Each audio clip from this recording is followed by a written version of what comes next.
తదుపరి ధనస్సు రాశి.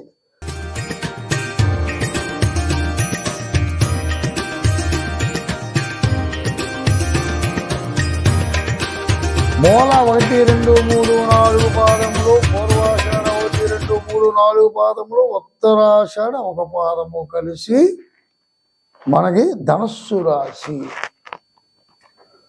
రామబాణానికి ఎదురు లేదండి, తిరిగి ఉండదంట. ధనస్సు రాశి వారికి ఎదురు ఉండదు.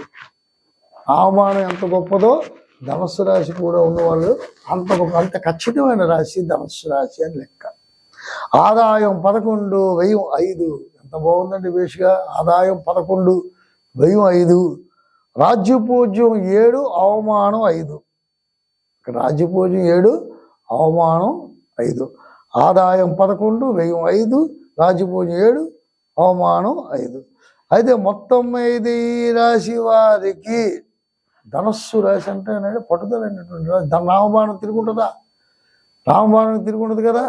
రాముడు ధర్మబాణం, రాముడు రామా విగ్రహాన్ ధర్మ అన్నాడు. ధర్మానికి నాంది రాముడు. ఇటువంటిదో ఈ ధనస్సు రాశి అది. ఎందుకంటే ధనానికి అధిపతి, ధనస్సు రాశికి అధిపతి ఎవరు? గురుడు అని గురుబలం గారు చెప్తాం.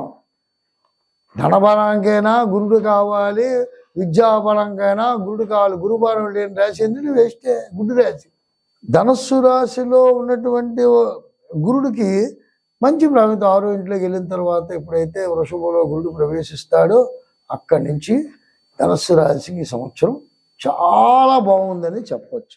అయినప్పటికీ 4వ ఇంట్లో శుక్రుడు, 4వ ఇంట్లో శుక్రుడు, 4వ ఇంట్లో బుధుడు, 4వ ఇంట్లో రాహు, పంచమాలి అంటే పంచగ్రహ కూటమి అంటాం. ఈ 5 గ్రహాలు కూడా కూటమి ఉంది. రవి సూర్యుడు మారుతుంటాడు, అలాగే చంద్రుడు మారుతుంటాడు. ఇలాగా మారుతున్న ఈ సంవత్సరంలో గ్రహాలన్నీ కూడా ఇక్కడ వాళ్ళు మనం లెక్కేసుకుంటే సంవత్సరం మొత్తం మీద మనం గ్రహ సంచారాన్ని క్యాలిక్యులేషన్ చేసుకున్నట్టుగైతే మీకు శుభుడు తాలూకా బలం ఉంది. ఉపగ్రహాల తాలూకా మనం అప్పుడు అనుకున్నాం ఏలినాటి శనిలో చాలా బాధపడ్డారు. ధనస్సు రాశి వారికి ఏలినాటి శని ప్రభావం అప్పుడు ఎంత ఇబ్బంది పెట్టిందో ఇప్పుడు ఎంత సుఖంగా ఉన్నారు. అప్పుడు చాలా బాధపడి చెప్పుకున్నాం కదా. ధనస్సు రాశిలోని చాలా ఇబ్బందులు, ఇటువంటి ఇబ్బందులుగా రుణ పీడితులు, అంత రుణానికి పెరిగిపోయింది. విద్యార్థులకి ఇబ్బంది కలిగింది. ఈ సంవత్సరం విద్యార్థులకి విద్యాలాభము మంచి అనుకునే మార్కులు బాగుస్తాయండి. ర్యాంకర్ స్టూడెంట్స్ ఉన్నారు. వాళ్ళు అంటే రైతాంగం కానీ, రియల్ ఎస్టేట్ కానీ, పెట్టుబడి పెట్టే వాళ్ళు, బిల్డర్స్ కానీ, కాంట్రాక్ట్ విధానాలు ఏదైతే ఉన్నాయో ఇవన్నీ కూడా స్తంభించిపోయాయి. మొదటి వరకు అంటే ఇంచుమించు కింద సంవత్సరం సెప్టెంబర్ వరకు కూడా స్తంభించిపోయాయి.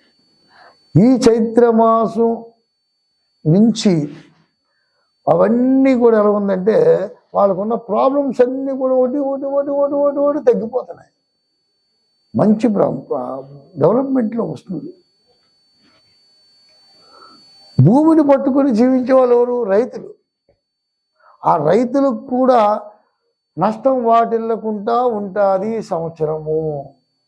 తుఫాన్లు వచ్చినా, వరదలు వచ్చినా, వరద బీభత్సమైనా రైతు నష్టపోకుండా వాడు వేసిన పంటకి ప్రతిఫలాన్ని ఆశిస్తాడు. ఆశించింది నోటికి వస్తుంది.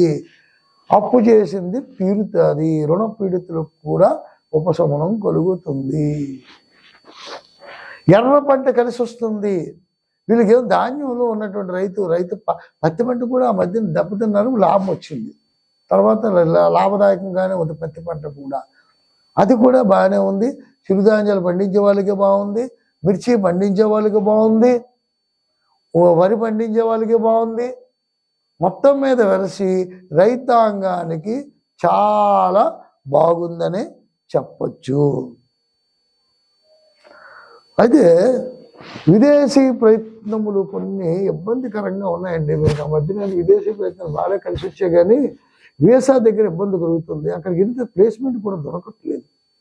వాళ్ళు ఏముందంటే ఎక్కువ సాఫ్ట్వేర్ ఇంజనీర్స్ ఎవరైతే ఉన్నారో మెడికల్గా పర్వాలేదు, మెడికల్ లైన్ బాగానే ఉంది. మెడికల్ లైన్ ఒక రకంగా చెప్పాలి, టెక్నికల్ లైన్ ఏదైతే ఉందో కొద్దిగా ఇబ్బందిగా ఉంది.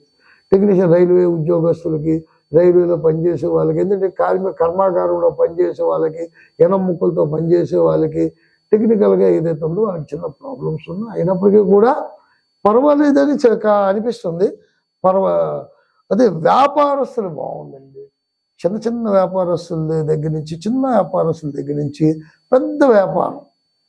ఇక్కడ టెక్స్టైల్ బాగా లాభదాయకంగా ఉంది. బట్టల వ్యాపారం చేసే వాళ్ళకి చాలా, కిరాణా కంటే ఈ టెక్స్టైల్ బట్టల మీద వ్యాపారం ఎవరికైతే ఉందో వాళ్ళకి మంచి లాభదాయకంగానే ఉంది. ధనుస్సు రాశి వారికి చాలా బాగుంది. టెక్నికల్గా మనకు కొద్ది ఇబ్బందిగా ఉంది, టెక్నీషియన్స్కి వాళ్ళకి ఇబ్బందిగా ఉంది. అయితే ఇంజనీర్స్కి వాళ్ళకి కూడా ఇబ్బందిగా ఉంది. అలాగని గోచారాన్ని పూర్తిగా విశ్వసించకూడదు. వాళ్ళ ప్రయత్నం వాళ్ళు చేసుకోవాలి. కృషితో నాస్తి దుర్భిక్షం అన్నారు. కృషి కష్టపడితేనే, కృషి ఉంటే మనిషి కృషి అవుతాడని పాట కూడా వచ్చింది కదా. ఈ గోచారాన్ని దృష్టిలో పెట్టుకొని అదే బాగులేదు కదా అనుకోవడం పొరపాటు. ఇది బాగులేదు అనడానికి వీలు లేదు. 80% బాగుంది, ఎందుకు 90% బాగుంది, 10% కొద్దిగా మాత్రం ఉంటుంది, ఉండకుండా పోదు. అంటే ముందు ఒక 2-3 నెలలు వారికి చైత్రం, వైశాఖం, జ్యేష్టం, ఆషాఢం వరకు కూడా చిన్న చిన్న ఇబ్బందులు. ఆ శ్రవణం నుంచి ఇంకా తిరగలేదు. మీ జ్యోతి ఎలా జరుగుతుందంటే స్టార్ అనుకున్నట్టుగా చదువుతుంది, పట్టిందల్లా బంగారమే. ఊహలకి మించినటువంటి కోరికలు కూడా సిద్ధిస్తాయి, అదృష్టం వరిస్తుంది, అనారోగ్య సమస్య నుంచి కూడా బయటపడతారు. చూసారా, దీర్ఘ రోగాలు కూడా నయమవుతాయేమో అన్నటువంటి అంటే మెరాకిల్స్ మీ జీవితంలో కింద అద్భుతాలు జరుగుతాయి. దాని గురించి భయపడాల్సిన పర్లేదు. ఇష్టదైవరాంజని రాముల వారిని కొలుచుకోండి, శుభ ఫలితాలు ఉంటాయి.